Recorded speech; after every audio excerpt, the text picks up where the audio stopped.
주십시오. 오늘은 하나님의 것,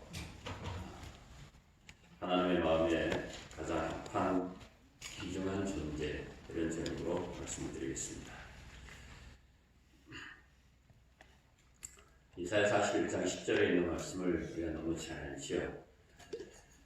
두려워 말라, 내가 너와 함께함이니라. 놀라지 말라, 나는 내 하나님이 됨이니라. 내가 너를 굳세게 하리라.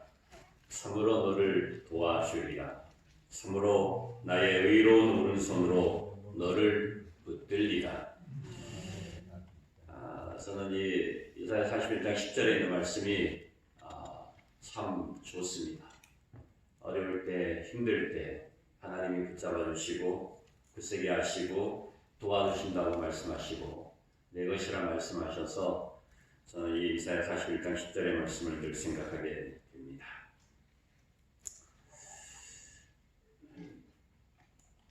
이 너는 내 것이라고 하는 표현이 어느 때에 가장 적합한가 생각해 보게 됩니다. 어렵고 힘들 때, 삶이 무너질 때 하나님의 음성이 들려서 너는 내 것이라 말씀해 주시면 더 감사하다, 또 확신이 생긴다, 이런 생각을 하게 됩니다. 이 다윗의 삶에 대한 소리를 들어보면 이 다윗은 여러 삶의 가운데서 가장 중요한 몇 부분들이 있습니다. 그 중에 한 부분은 무엇인가 하면 다윗이 가장 높은 자리에 있을 때 가장 낮은 자리로 내려오는 모습이 있습니다. 그것이 무엇인가 하면 사울이 죽인 자는 천천히요, 다윗이 죽인 자는 만만이다. 이렇게 해서 다윗이 사울 왕의 기름 부음 그 이후로 이스라엘의 둘째 왕이 되었지요. 거인 골리앗을 물리치고 그 다음에 블레셋과의 전쟁에서 승리하고 그 다음에 5일 승천에서 막 올라갔어요. 막 올라가다가 세월이 막 지나가서 40년 동안의 그 왕자에 있었는데 그 왕자의 한참 위에 있을 때에 우리아의 아내 바세바를 범하는 죄를 짓지요. 이 죄의 결과로 그 삶의 여성이 가장 높은 자리에서 가장 밑바닥으로 내려가는 모습을 보게 됩니다. 여기 사무엘하 16장에 나와 있는 사건은 어떤 사건인가 하면 다윗의 아들인 압살롬에 의해서 다윗이 자기 죄의 결과로 자기 아들에 의해서 예루살렘에서 쫓겨나서 밤에 도망가는 그 모습이 있는 것입니다. 그런데 막 도망갈 때 그 사울의 신하였던 사울의 가족이 시므이가 등장을 해서 무엇이라고 얘기하는가 하면 살인자, 이렇게 표현합니다. 다윗을 향하여 말하기를 가거라 살인자, 그리고 말하면서 비루한 자여, 피를 흘린 자여, 이렇게 말하는 것이죠. 그래서 다윗은 그 자리에서 어떤 모습으로 나타나고 있는가 하면 마치 하나님의 낯을 피하고 자기 죄로 말미암아 사람들의 저주를 받아가면서 이 도망가는 도망자의 모습을 보게 되는 것이죠. 하나님의 낯을 피해서 도망가는 인생은 참 불행한 것이죠. 그러니 하나님의 품을 떠나지 말아야 되는데 자기가 이 죄를 지음으로 말미암아 하나님의 품을 떠나가는 것이죠. 그래서 죄를 지은 인생은 이 도망자의 인생은 죄인의 모습으로 비춰져서 사람이 얼마나 바로 서지 못하는지, 얼굴을 들지 못하는지를 보여주고 있는 것이죠. 그런데 하나님의 모습은 죄인의 모습이든 죄인이 아닌 모습이든 하나님은 너는 내 것이라 말씀하시죠.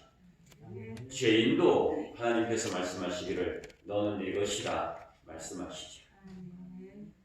이 시대의 소망에 있는 표현 가운데 가장 의미 있는 표현이 하나 있는데 그것이 무엇인가 하면 하나님은 죄인을 미워하고 죄인을 사랑하시는 하나님이라고 하는 것이죠. 그래서 하나님의 속성 가운데 나타난 것이 무엇인가 하면 하나님은 사랑의 하나님이시고 하나님은 죄를 심판하시는 공의의 하나님이시죠. 그래서 죄를 미워하기 때문에 예수께서 십자가의 피해값으로 죄의 값으로 대속하셔서 우리 죄를 대신 지셨고 그래서 하나님의 공의가 나타나셨고요. 그리고 십자가에 예수께서 죽으실 정도로 하나님의 아들인 독생자이신 예수께서 십자가에서 돌아가실 정도로 하나님께서 당신의 백성인 죄인들을 사랑하신다. 그래서 십자가에서는 하나님의 사랑과 하나님의 공의가 가장 잘 나타난 것이 어딘가 하면 십자가다 하는 사실을 보게 됩니다. 시대의 소망 462쪽 한 절을 읽겠습니다. 사람들은 시작. 사람들은 죄를 사랑하면서도 죄인을 미워한다. 그러나 그리스도께서는 죄를 미워하고 죄인을 사랑하시라. 이것이 그리스도를 따르는 모든 사람들의 정신이 되어야 한다. 아멘. 사람들은 자기가 죄를 지으면서도 그 죄를 짓는 것을 너무 사랑하고 좋아하면서도 다른 사람이 죄를 짓는 그 죄인을 미워하지. 그런데 예수께서는 죄를 미워하고 사람들과 정반대로 죄를 미워하고 죄인을 사랑하십니다. 이것이 주님의 마음이고 정신이고 또 예수 믿는 사람들이 갖춰야 될 바람직한 모습이지요.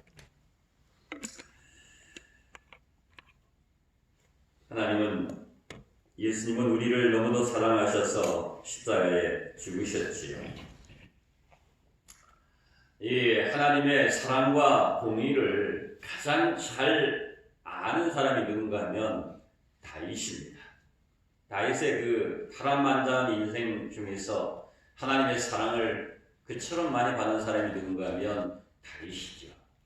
어려서부터 성장하면서 그 왕이 되면서 또 왕의 자리에서 쫓겨나서 도망가면서 그런 모습들의 파란만장한 인생을 통해서 다윗은 하나님은 어떤 분이신지 그 가장 잘 아는 사람이 누군가 하면 다윗이죠. 그래서 하나님의 죄에 대한 심판과 죄인을 사랑하시는 그 모습을 다윗은 너무나 잘 알기 때문에 시편 32편, 시편 51편 이와 같은 죄에 대한 자기가 지은 죄에 대한 하나님의 이 심판과 하나님의 사랑을 구구절절히 시편에 기록했습니다. 여기 다윗은 압살롬 때문에 도망가고 있습니다. 아들이 아버지를 죽이려고 하지요. 아버지의 부인들인 척들을 백주대낮에 강간을 합니다. 그리고 다윗의 입장에서 보면 참 가슴 아프죠. 이 제사장이 하나님의 법궤를 다윗이 도망갈 때 예루살렘에 있는 하나님의 법궤를 메고 같이 도망가려고 했는데 다윗은 그것이 아니라 하나님의 인재의 상징인 그 법궤는 그대로 하나님의 성소에 두라고 다시 돌려보냅니다. 그리고 도망가는 다윗에게 심의의 저주하는 소리가 들립니다. 살인자, 사울의 피를 흘린 자, 도망가는 다윗을 향하여 뒤를 따라오면서 저주합니다. 어쩌면 그 심의의 그 저주의 소리가 다윗의 그 가슴을 콕콕 찌르는지를 모르겠어요. 가거라, 가거라, 살인자, 피 흘린 자, 이런 그 말 한마디 한마디가 모든 이스라엘 백성들이 듣는 자리에서 막 경계하듯이 외치는 그 소리가 다윗의 이 마음을 콕콕 찌르는 거예요. 그래서 다윗의 부하 중에 한 사람이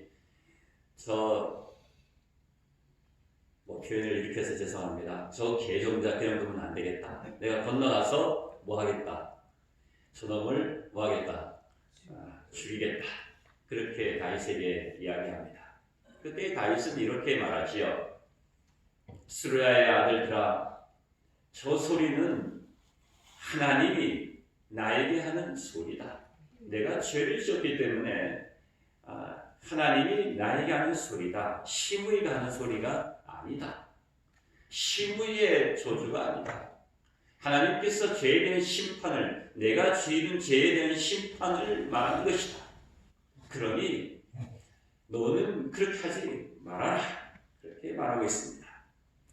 모든 사람이 있는 곳에서 살인자라는 소리를 듣는 것은 결코 유쾌하지 않죠.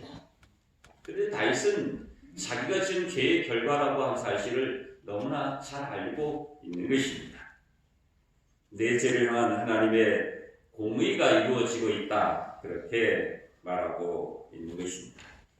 하나님께서 혹시 내가 이런 소리를 듣고 시므의 저주의 소리를 들었을 때 내가 이렇게 참고 내가 이렇게 인내하면 하나님께서 나의 그런 선함의 모습을 통해서 내 죄의 모습을, 내 삶의 모습을 바꿔주시지 않을까 그렇게 기도하는 것이죠.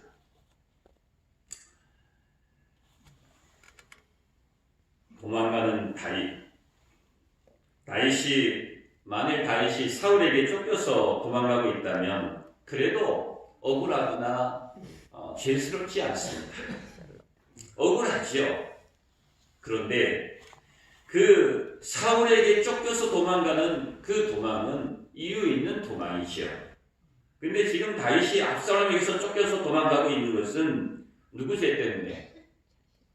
누구 때문에? 자기가 지은 죄 때문이잖아요. 그렇잖아요. 억울할 게 있어요, 없어요? 없어요. 억울할 게 없어요.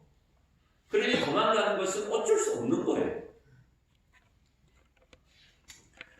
다윗은 자기가 지은 죄의 결과를 고스란히 자기 몸에 받고 있는 것이죠.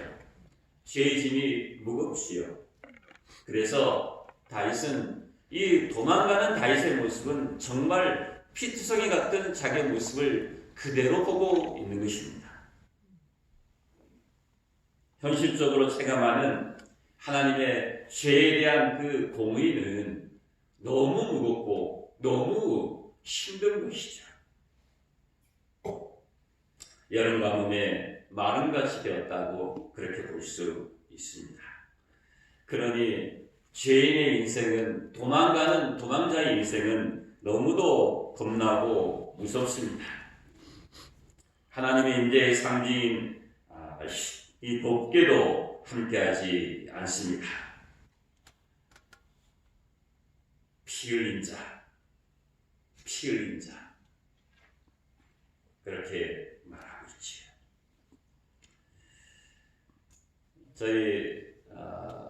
저는 서울시 중랑구 면목동에서 목회를 하고 있는데 면목동에 병원이 이렇게 있습니다. 그 중에 88병원이라고 하는 데가 있는데 그 88병원 그 벽면에 어떤 사람이 그림을 하나 그려놓고 글을 써놨는데 아프면 서럽다 이렇게 써놨어요.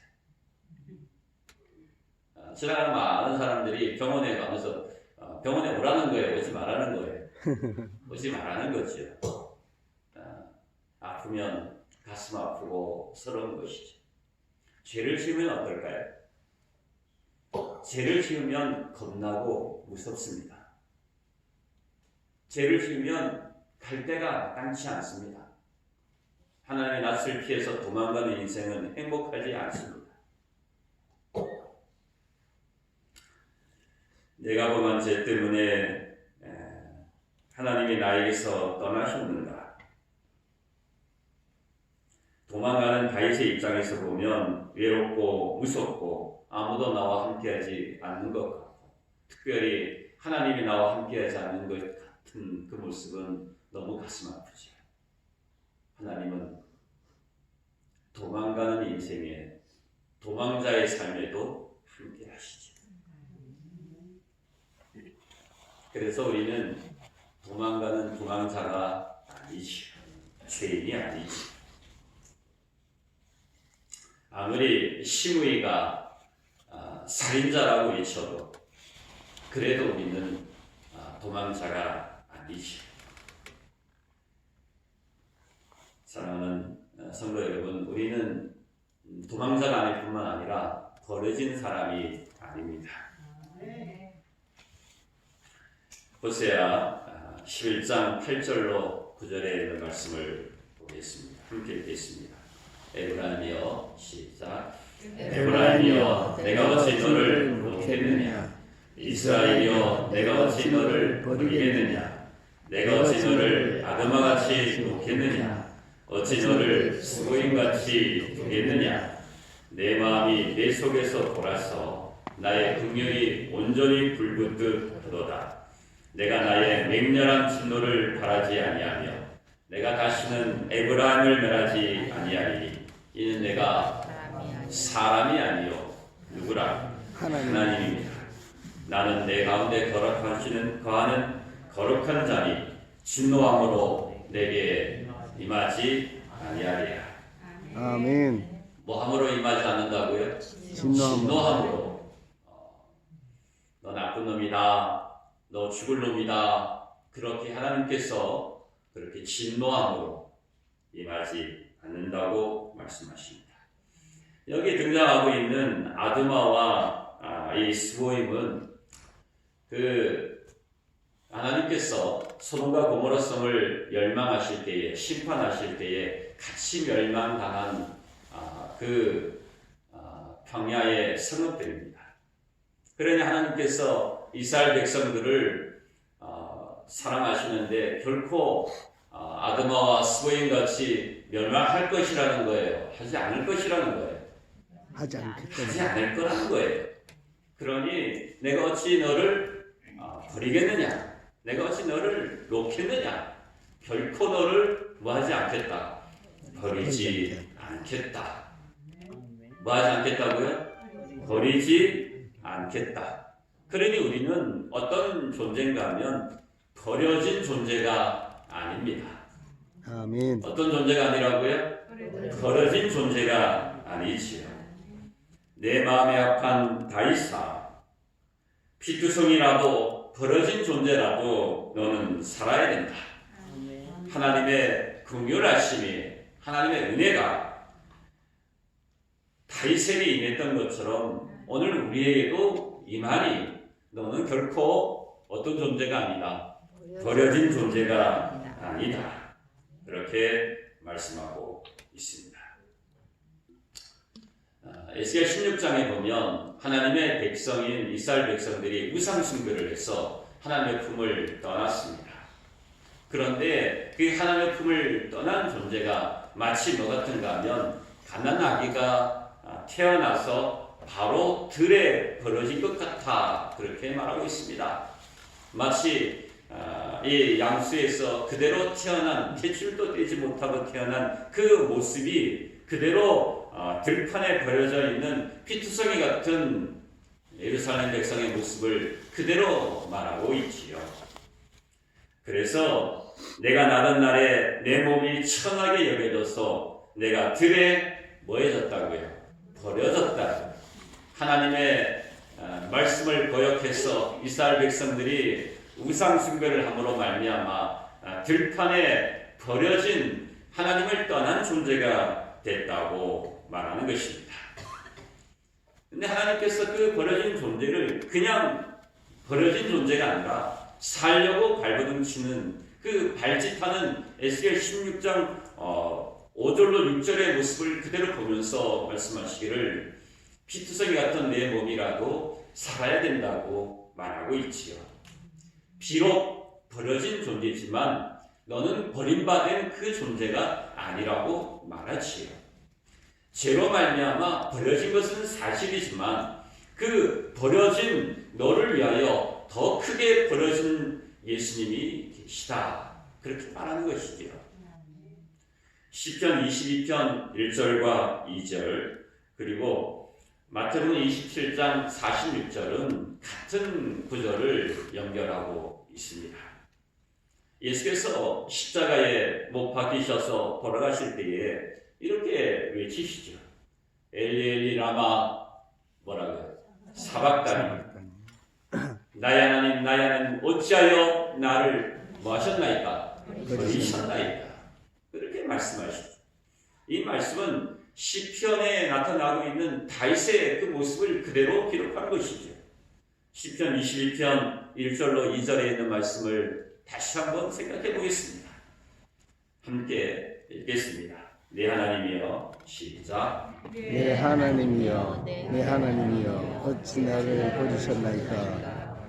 어찌 나를 멀리하여 돕지 아니하시며 내 신음하는 소리를 듣지 아니하시나이까? 내 하나님이여, 내가 낮에도 부르짖고 밤에도 잠잠치 아니하나 응답하지 아니하시나이까? 하나님, 나를 어찌해서 버렸습니까? 근데 주님께서 십자가에서 말씀하신 것처럼 엘리 엘리 라마 사박다니 나의 하나님 나의 하나님 어찌하여 나를 버리셨나이까? 누가 먼저 버림을 받은 거예요. 예수께서 버림을 받으셨기 때문에 우리는 버려진 존재입니까? 버려지지 않은 존재입니까? 버려진 존재예요? 아니지. 예수께서 버려졌기 때문에 우리는 버려진 사람이 아닙니다. 그래서 20세기에 아주 유명한 신학자 중에 한 사람인 칼 바르트는 이렇게 표현을 했습니다. 한 사람 예수 그리스도를 버림으로 모든 사람을 뭐 하셨다? 구원하셨다. 하나님은 아들을 버리심으로 모든 사람을 뭐 하신 것이다? 구원하신 것이다. 예수께서 버려지셨기 때문에 우리는 죄로 말미암아 정말 버려진 존재지만은 어떤 사람이 된 것이라고요? 구원받은 사람이 된 것이고, 버려진 사람이 아니라 구원받은 하나님의 사람이, 건져진 하나님의 사람이 된 것이죠. 아멘. 하나님은 우리를 하나님에게 있어서 가장 귀중한 존재로 우리를 삼으시고 우리를 인도하시지요. 그래서 우리는 버려진 존재가 아닙니다. 우리는 모두 하나님의 마음에 합한, 하나님께서 가장 귀중하게 여기는 하나님의 것이고 하나님의 백성이지요. 제가 학교에서 아이들을 가르칠 기회가 있었습니다. 그런데 어느 날 제가 잠깐 동안 담임을 했었는데, 그 담임할 때 저는 아이들을 가르칠 때 그 아이들이 한 30명 이렇게 있었는데, 제가 아이들을 내다볼 때는 저는 그 아이들을 뭘로 보는가 하면 30명 중에 뭘로 보는 거예요? 아이 하나를. 30명 중에 아이 하나를 보는 것입니다. 왜 그렇게 봐야 됩니까? 아이 하나를, 누구 하나를 특별히 더 편애하거나 특별히 더 챙기면 됩니까? 안 됩니까? 안 됩니다. 교사 입장에서 그렇게 하면 안 되는 것이죠. 그래서 학생 한 사람에 있어서는, 한 사람을 교사가 바라볼 때는 그 아이는 30명 중에 하나지만, 그 부모의 입장에서 보면 그 아이는 어떤 아이입니까? 그 아이 하나는 가장 귀중한 아이 하나죠. 30명 중에 하나입니까? 아니지요. 교사와 부모의 입장은 다른 것이죠. 우리는 하나님에게 있어서 30명 중에 하나일까요? 수만 명 중에 하나입니까? 아니지. 하나님은, 우리는 하나님에게 있어서 가장 귀중한 하나이죠. 우리는 하나님에게 있어서 가장 귀중한 전부이지요. 그래서 하나님께서, 예수께서 우리 한 사람을 위하여 어디에 못 박히셨어요? 십자가에 못 박히신 것이죠. 하나님의 눈에는 우리는 모든 사람이 아니라 한 사람으로, 가장 귀중한 한 사람으로 나타난다고 하는 사실을 꼭 기억하시기를 바랍니다. 아멘. 그래서 하나님에 있어서 부모보다 더 귀한 존재가 우리이죠. 하나님이시죠. 그러니 하나님의 가장 귀중한 존재, 우리의 상황이 어떠함과 상관없이 우리는 모두 하나님의 마음에 합한 가장 귀중한 존재라는 사실을 꼭 기억하시기를 간절히 바랍니다. 아멘. 우리는 하나님에게서 가장 귀중한 존재입니다. 그러니 나를 아시는 하나님께 전적으로 맡기기에 되시기를 간절히 바랍니다. 아멘. 제가 김상현 목사님이 말씀하시는 표현 중에서 시대 소망을 따왔는데 이 말씀이 너무 마음에 와닿았습니다. 함께 읽겠습니다. 시대 소망 483쪽. 나는 시작. 나는 그대의 슬픔을 견디었으며 그대의 투쟁을 경험하였으며 그대와 같은 유혹을 당하였다. 나는 그대의 눈물을 안다. 나도 역시 울었다. 인간의 귀로 차마 들을 수 없는 극한 슬픔을 나는 안다. 그대는 고독하고 버림을 받았다고 생각지 말라. 그대의 고통이 세상에 있는 어떤 사람의 심금도 울리지 못할지라도 나를 바라보고 살아라. 누굴 바라보고 살라고요? 예, 예수님 바라보고 사시는 하나님의 사람 되시길 바라면서 말씀 마치겠습니다. 기도하겠습니다. 하늘에 계시는 하나님 우리 아버지, 우리는 하나님의 가장 귀한 존재라고 믿습니다. 아멘. 주님이 내 것이라 말씀하시니 하나님 품에 가장 귀한 존재로 살고 싶습니다. 아멘. 도망자도 아니고 버려진 존재도 아니라는 사실을 확신하게 됩니다. 하나님 아멘. 품에 가장 소중한 존재로 주님을 바라보고 주님이 사랑하는 존재로 살도록 인도해 주시옵소서. 오늘 아멘. 하루 주님의 품에 소중한 존재로